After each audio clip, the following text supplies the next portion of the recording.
when we were first approached by Chris Miller and Phil Lord, their request for us was to come up with a new visual language that would bring the comic book to life. We spent a year just testing and trying to find the look of this project, and we got to pick or choose our favorite things from the live action real world and the cartoon world, and combine them to make this comic book work. I think here we're kind of perfectly poised to do that because we do both. As someone who grew up reading comic books and sort of obsessed with comic books and being influenced as an artist by comic books, I've always looked at the page and noticed all of the misprints and the CMYK offsets and the screen tones that went into making them.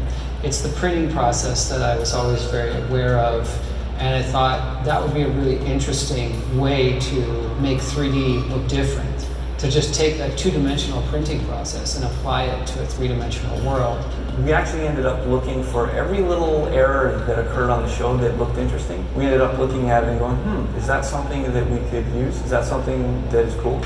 I think I've always had an aspiration to make a movie that didn't just honor the art of book, but actually looked like the art of book. So I said to Danny Dimian at the very beginning of the project, I said, I want the audience to be able to stop any frame, and it should look like a piece of artwork.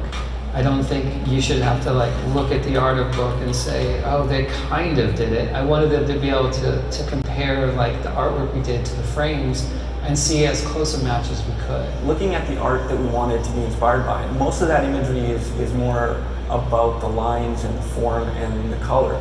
There's not as much material properties to it. So our rendering technique relies a lot more on something that looks more like an illustration than, say, a more traditional material-based look. And some of the things that we do to try to make it look like it's hand-done and like it's actually hand-illustrated, we came up with a few things that we noticed over and over again in the comic book. Shadows are typically hatched, and a lot of the highlights and the transition of smooth colors are done with half-toning.